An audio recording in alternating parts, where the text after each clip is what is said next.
السلام علیکم ورحمۃ اللہ وبرکاتہ حامدا ومصلیا اما بعد اعوذ باللہ من الشیطان الرجیم وما تدری نفس بأی ارض تموت۔ محترم دوستوں، بزرگوں، نوجوان ساتھیوں، پیارے بچوں، خواتین اسلام، آج کے اس درس میں حسن خاتمہ یعنی اچھی موت کے حوالے سے گفتگو کریں گے۔ محترم ناظرین، موت ایک ناقابل انکار حقیقت ہے۔ موت کو جھٹلایا نہیں جا سکتا۔ یہ زندگی کا وہ موڑ ہے جس سے ہر کسی کو گزرنا ہے، مگر کوئی انسان یہ نہیں جانتا کہ اس کی موت کب، کہاں اور کس حالت میں آئے گی۔ اسی حقیقت کی طرف اللہ رب العالمین اشارہ کرتے ہوئے کہا، سورہ لقمان آیت نمبر 34، وَمَا تَدْرِي نَفْسٌ بِأَيِّ أَرْضٍ تَمُوتُ، کوئی نہیں جانتا کہ وہ کس زمین میں مرے گا۔ محترم دوستوں، خوش نصیب انسان وہ ہیں، خوش نصیب لوگ وہ ہیں جن کا خاتمہ اچھائی پر ہو، جن کا خاتمہ خیر پر ہو، جنہیں موت ایسی حالت میں آئے کہ وہ نماز میں، ذکر و اذکار میں، قرآن کی تلاوت میں یا کسی نیک کام میں مصروف ہوں۔ اس سے بڑی بد نصیبی کی بات کیا ہو سکتی ہے کہ آدمی کی موت ایسی حالت میں آئے کہ وہ شرک میں ڈوبا ہوا ہے، بدعات میں ڈوبا ہوا ہے اور گناہوں میں، معصیت میں ڈوبا ہوا ہے۔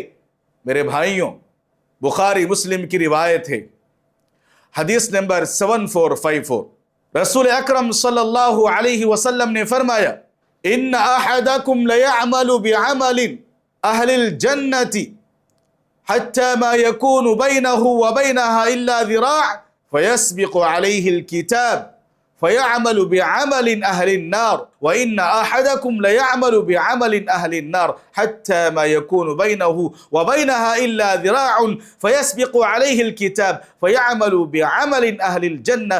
آدمی زندگی بھر نیک کام کرتا رہتا ہے یہاں تک کہ اپنی موت کے بالکل قریب پہنچ جاتا ہے۔ اس کی اور موت کے درمیان صرف ایک بالشت کا فاصلہ رہ جاتا ہے کہ تقدیر کا فیصلہ اس پر غالب آ جاتا ہے۔ وہ کوئی غلط کام کر بیٹھتا ہے جس کی وجہ سے وہ جہنم کا مستحق قرار پاتا ہے۔ اور اس کے برعکس ایک آدمی ساری زندگی بدکاریوں میں، گناہوں میں گزرتا ہے، موت سے پہلے اس کو نیک عمل کی توفیق مل جاتی ہے، اسی پر اس کا خاتمہ ہو جاتا ہے اور جنت اس کا مقدر بن جاتی ہے۔ میرے بھائیوں، غزوہ خیبر میں کئی مسلمان کفار کے ہاتھوں قتل ہوئے۔ صحابہ اکرام رضوان اللہ علیہم اجمعین مقتولین کا نام لے لے کر، جو قتل کیے گئے ہیں ان کا نام لے لے کر کہنے لگے، فلاں شہید ہے، فلاں شہید ہے۔ ایک صاحب کے بارے میں جب صحابہ اکرام نے کہا کہ یہ شہید ہے تو آپ صلی اللہ علیہ وسلم نے فرمایا، کلا انی رأیتہ فی النار فی بردۃ غلها او عباءۃ، ہرگز نہیں، میں نے اس کو جہنم میں دیکھا ہے کیونکہ اس نے مال غنیمت کی چادر اڑا لی تھی۔ رسول اکرم صلی اللہ علیہ وسلم کے انتقال کے بعد نام نہاد مسلمانوں کی ایک بڑی تعداد نے اسلام کو چھوڑ دیا تھا، دین اسلام کو ترک کر کے کفر کی طرف، شرک کی طرف، باپ دادا کی دین کی طرف پلٹ کر جا رہے تھے، شرک کو اختیار کر لیا۔ حضرت ابوبکر صدیق رضی اللہ عنہ نے منصب خلافت پر فائز ہونے کے بعد، خلیفہ بننے کے بعد سب سے پہلا کام یہ کیا کہ ایسے لوگوں سے جہاد کیا جائے اور اس میں کئی لوگ مارے گئے۔ اس طرح وہ کفر کی حالت میں ہی اس دنیا سے چل بسے۔ ابن الجوزی رحمۃ اللہ علیہ نے اپنی کتاب صید الخاطر میں لکھا ہے، میں ایک ایسے شخص کو جانتا ہوں جو بڑا عبادت گزار تھا، بہت بڑا عابد تھا، مرض الموت میں اس کی عیادت کے لیے میں پہنچا تو وہ بیمار سے تنگ آ کر کہنے لگا ربی ہوا ذا یظلمنی، میرا رب مجھ پر بہت ظلم کر رہا ہے۔ اسی پر اس کا خاتمہ ہو گیا۔ محترم ناظرین، کچھ خوش قسمت ایسے بھی ہیں جن کی ساری عمر بدکاریوں میں گزری مگر ان کا خاتمہ ایمان پر ہوا۔ بخاری کی روایت ہے، حدیث نمبر 1356، اللہ کے نبی صلی اللہ علیہ وسلم کے دور میں ایک یہودی لڑکا بیمار ہو گیا۔ آپ صلی اللہ علیہ وسلم اس کی عیادت کے لیے تشریف لے گئے۔ بیمار پرسی کے بعد، عیادت کے بعد، آپ علیہ السلام نے اس کے سامنے اسلام کی دعوت پیش کی۔ لڑکا سوالیہ نظروں سے اپنی باپ کی طرف دیکھنے لگا۔ باپ نے کہا اطیع ابا القاسم، ابو القاسم یعنی محمد صلی اللہ علیہ وسلم کی دعوت قبول کر لو۔ اس لڑکے نے اسلام قبول کر لیا۔ اسی وقت اس کا انتقال ہو گیا۔ آپ صلی اللہ علیہ وسلم یہ کہتے ہوئے وہاں سے اٹھے، الحمدللہ الذی انقذہ بی من النار، اللہ کا شکر ہے اس نے میرے ذریعے اس کو جہنم کی آگ سے بچا لیا۔ ابو سعید خدری رضی اللہ عنہ سے مروی ہے، مسلم کی روایت ہے، حدیث نمبر 7184، آپ صلی اللہ علیہ وسلم نے فرمایا بنی اسرائیل میں ایک شخص تھا جس نے 99 قتل کیے، آخر اس کو اپنے جرائم پر پشیمانی ہونے لگی، اپنے جرم پر، اپنے گناہوں پر وہ افسوس کرنے لگا۔ لوگوں نے بتایا کہ فلاں عابد عبادت گزار کے پاس جاؤ، وہ تمہاری رہنمائی کریں گے۔ وہ آدمی عابد کے پاس پہنچا اور عبادت گزار اس کا سارا حال سن کر کہا کہ تمہارا جرم اس قدر سنگین ہے، اتنے گناہ تمہارے ہیں کہ توبے کی قبولیت کی کوئی گنجائش نہیں، تمہارا توبہ قبول ہی نہیں ہو سکتا۔ اس سے مایوس ہو کر اس نے اس عابد کو بھی قتل کر دیا، مگر امید کی جو چنگاری اس کے دل میں پیدا ہو چکی تھی، وہ جو توبہ کرنا چاہ رہا تھا، جو شرمندگی اس کے دل میں پیدا ہوئی، وہ برابر ابھرتی آ رہی ہے۔ اس نے پھر دوسرے آدمی سے مشورہ کیا تو اس نے کہا فلاں عالم کے پاس جاؤ، وہ آدمی تمہاری صحیح رہنمائی کریں گے۔ اس کے پاس پہنچا، عالم کے پاس پہنچا، جا کر اپنا سارا حال سنا دیا، میرے اتنے گناہ ہیں، میں نے اتنے لوگوں کو قتل کیا، کیا گناہوں کی بخشش کا کوئی راستہ ہے؟ گناہ معاف کرانے کا کوئی ذریعہ ہے؟ اس عالم نے کہا کیوں نہیں میرے بھائی، تم سچے دل سے توبہ کرو، اللہ ضرور تمہارے گناہوں کو معاف فرمائے گا۔ فلاں بستی میں چلے جاؤ، وہاں نیک لوگ رہتے ہیں، ان کی صحبت میں رہو تاکہ تمہاری اصلاح ہو جائے۔ اس عالم کی نصیحت پر عمل کرتے ہوئے وہ نیک لوگوں کی بستی کی طرف روانہ ہوا۔ ابھی راستے میں ہی تھا کہ موت کا وقت آ پہنچا۔ وہ سچے دل سے توبہ کرنا چاہتا تھا۔ نیک روح لے جانے والے فرشتوں کو حکم دیا گیا کہ اس کی روح کو قبض کرے۔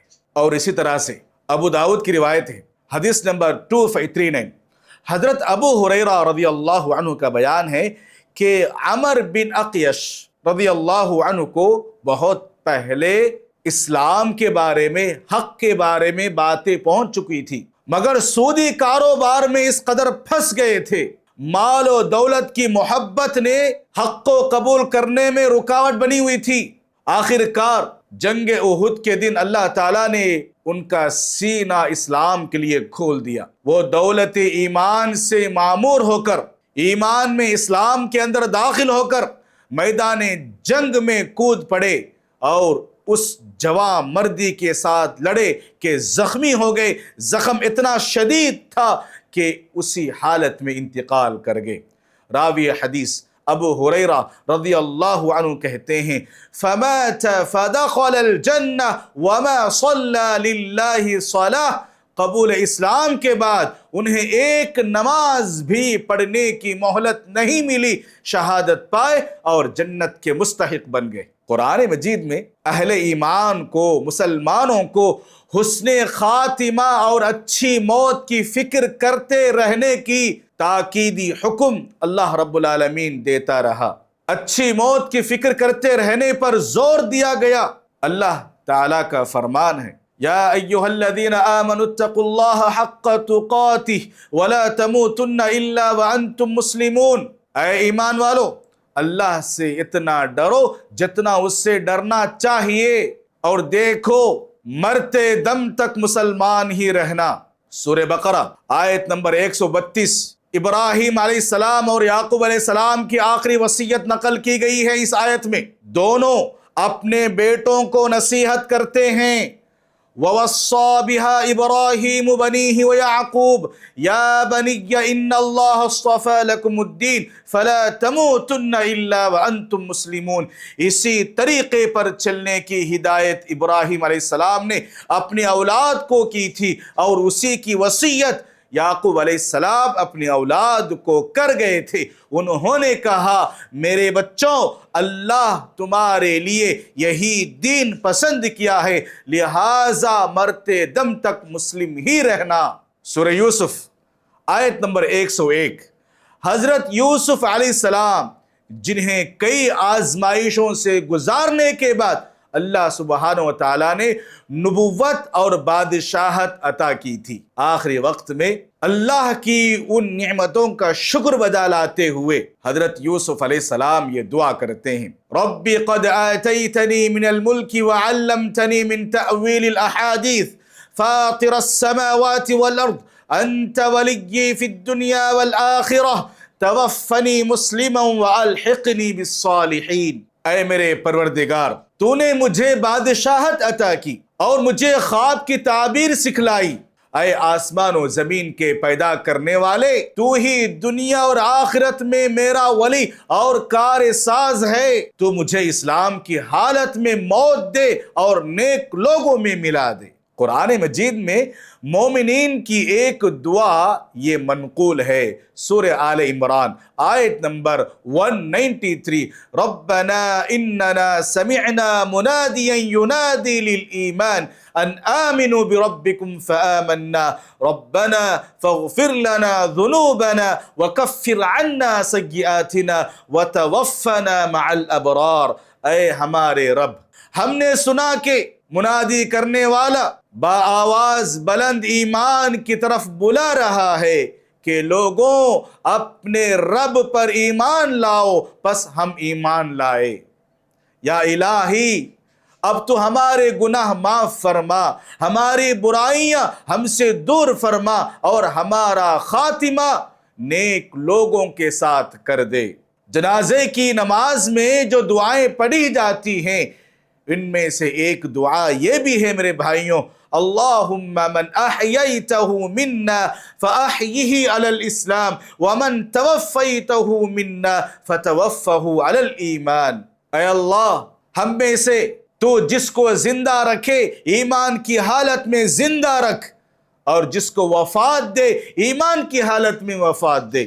رسول اکرم صلی اللہ علیہ وسلم اکثر یہ دعا پڑھا کرتے تھے، اللہم یا مثبت القلوب ثبت قلبی علی دینک، اے دلوں کو ثابت رکھنے والے میرے دل کو اپنے دین پر ثابت قدم رکھ۔ حضرت عائشہ رضی اللہ عنہا نے پوچھا، اے اللہ کے رسول صلی اللہ علیہ وسلم، آپ کو کس بات کا اندیشہ ہے؟ آپ علیہ السلام نے جواب دیا، اے عائشہ، میں کیسے مطمئن رہ سکتا ہوں، میں کیسے مطمئن ہو سکتا ہوں جبکہ بندوں کے دل، انسانوں کے دل اللہ کی دو انگلیوں کے درمیان ہیں، رحمان کے دو انگلیوں کے درمیان ہیں۔ ایک دوسری حدیث میں ہے، ترمذی کی روایت ہے، حدیث نمبر 2290، یقلبها کیف یشاء، وہ جیسے چاہے پلٹتا رہتا ہے۔ محترم ناظرین، حسن خاتمہ، اچھی موت کے چند واقعات آج کے اس درس میں بتانے کی کوشش کروں گا۔ حضرت عمر فاروق رضی اللہ عنہ کی وفات نماز کی حالت میں ہوئی۔ آپ رضی اللہ عنہ فجر کی نماز پڑھانے کے لیے مصلی پر پہنچے تو ابو لولو فیروز نامی ایک یہودی نے آپ رضی اللہ عنہ پر حملہ کر دیا، اور یہی حملہ آپ کے انتقال کا سبب بنا۔ حضرت عثمان رضی اللہ عنہ کو دشمنوں نے کئی دنوں تک گھر میں محصور کر کے رکھا تھا۔ ایک دن آپ رضی اللہ عنہ قرآن مجید کی تلاوت میں مصروف تھے، قرآن کی تلاوت کر رہے تھے، دشمنوں نے آپ پر حملہ کر کے شہید کر دیا۔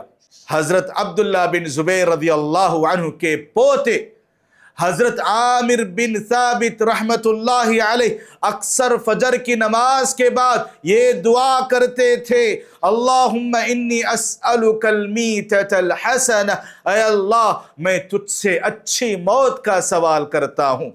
ان کے بیٹے نے دریافت کیا اچھی موت سے مراد کیا ہے؟ باپ نے کہا ان یتوفانی ربی وانا ساجد، مجھے میرا رب سجدے کی حالت میں وفات دے، سجدے کی حالت میں میرا رب مجھے موت دے۔ ان کی یہ خواہش یوں پوری ہوئی کہ وہ مغرب کی نماز میں حالت سجدہ میں تھے، ان کی روح قبض ہو گئی۔ علامہ ابن تیمیہ رحمت اللہ علیہ قرآن مجید کی تلاوت کر رہے تھے، جب سورہ قمر آیت نمبر 54 اور 55 پر پہنچے، ان المتقین فی جنات ونہر فی مقعد صدق عند ملیک مقتدر، تو آپ کی روح پرواز کر گئی۔ اور اسی طریقے سے محترم دوستوں، اچھی موت کی علامات، حسن خاتمہ کی علامات کیا ہو سکتی ہیں؟ موت سے پہلے، وفات سے پہلے کلمہ توحید کا ادا ہونا، کلمہ توحید کو زبان سے نکالنا اچھی موت کی ایک علامت ہے، حسن خاتمہ کی ایک علامت ہے۔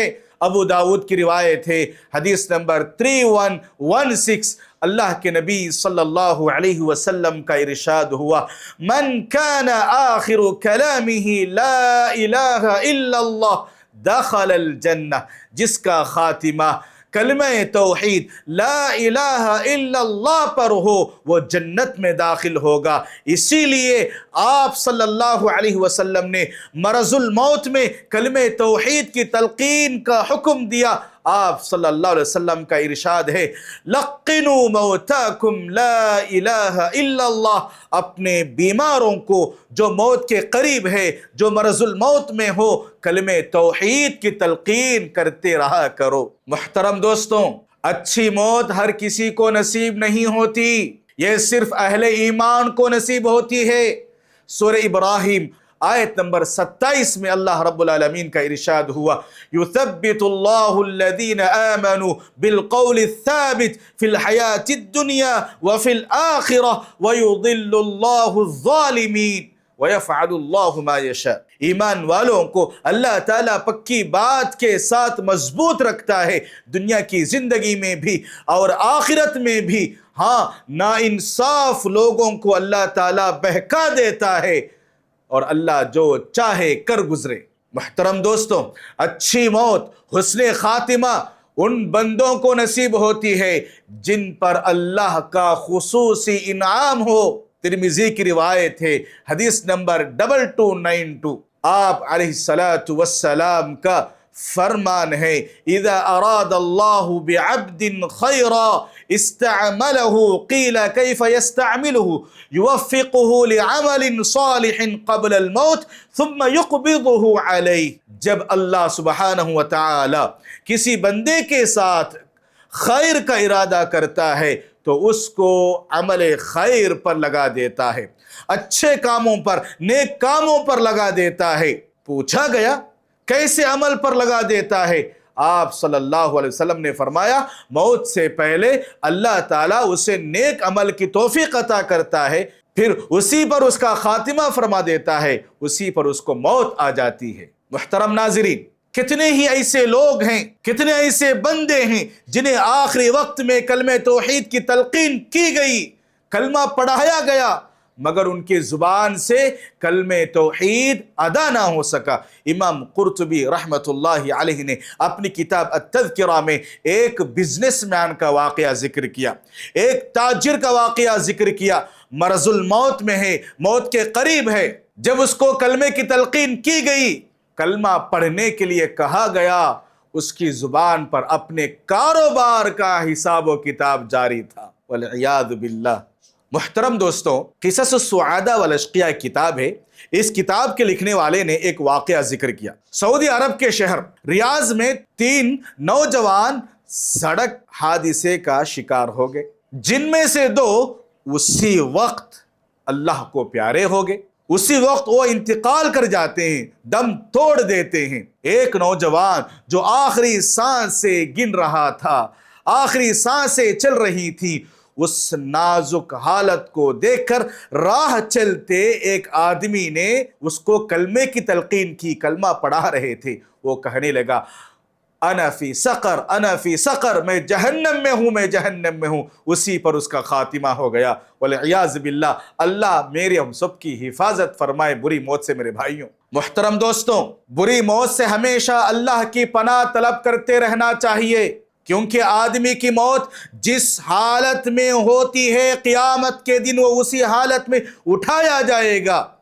مسلم کی روایت ہے، حدیث نمبر 7413، یبعث کل عبد علی ما مات علیہ، ہر بندہ اسی حالت میں اٹھایا جائے گا جس حالت میں اس کی موت ہوئی ہے۔ جس کی موت اچھی حالت میں ہوگی وہ اچھی حالت میں اٹھایا جائے گا۔ بخاری کی روایت ہے، حدیث نمبر 1851، آپ علیہ السلام نے فرمایا، ایک شخص حج کی حالت میں انتقال کر گیا، اغسلوہ بماء وسدر وکفنوہ فی ثوبیہ ولا تخمروا وجہہ ولا رأسہ فإنہ یبعث یوم القیامت ملبیا۔ اس کو پانی اور بیری کے پتوں سے غسل دو، احرام ہی کے کپڑوں میں دفناؤ، چہرہ اور سر مت ڈھانکو، جیسا کہ وہ احرام کی حالت میں تھا ویسے ہی رہنے دو۔ قیامت کے دن وہ تلبیہ کہتے ہوئے اپنی قبر سے اٹھے گا، اور اگر بری حالت میں کسی کی موت واقع ہو وہ اسی حالت میں قیامت کے دن اپنی قبر سے اٹھے گا۔ میرے بھائیوں، غور کرنے کی بات ہے، یہ دنیا فانی ہے، یا انسان اس طریقے سے زندگی گزار رہا ہے، اپنے رب کو بھلا بیٹھا ہے، اللہ رب العالمین کو بھول کر اس زندگی میں اس طریقے سے دل کو لگا بیٹھا ہے، ایسا لگتا ہے کہ اسے دنیا چھوڑ کر جانا نہیں ہے، وہ موت کو بھی بھلا چکا ہے۔ اس حالت میں انسان ایسی زندگی گزار رہا ہے، میرے بھائیوں، اسے پتہ نہیں وہ گھر سے باہر تو نکلتا ہے لیکن پھر گھر کو واپس لوٹتا یا نہیں۔ اسی لیے جب کبھی بھی کہیں بھی آپ نکلتے ہیں، نکلنے سے پہلے سفر کے آداب کو ملحوظ رکھیں، اپنی زبان سے دعائیں کلمات کو نکالیں، اللہ رب العالمین کے ذکر و اذکار میں، قرآن کی تلاوت میں دعائیں کرتے ہوئے سفر کیجئے، یہی سفر کے آداب ہے۔ اگر ہم ایسی زندگی گزار رہے ہیں، ہم اللہ کو بھلا بیٹھے ہیں، شریعت نامی کوئی چیز نہیں ہے، اسلام نامی کوئی چیز نہیں ہے، ناچ گانوں میں، میوزک میں، گانے بجانے میں ہماری زندگی گزر رہی ہے، اور اسی میں ہماری موت آ جائے، گناہوں میں ہماری موت آ جائے، شرک اور بدعتوں میں ہماری موت آ جائے، تو ہم اسی حالت میں کل قیامت کے دن اللہ رب العالمین کے سامنے حاضر ہوں گے۔ میرے بھائیوں، کوشش یہ کیجئے جب تک ہم زندہ رہیں گے ہمیشہ نیکیوں کی طرف بڑھتے رہیں گے، اور ہماری ذات سے ہر کسی کو فائدہ پہنچانے کی ہم کوشش کرتے رہیں گے۔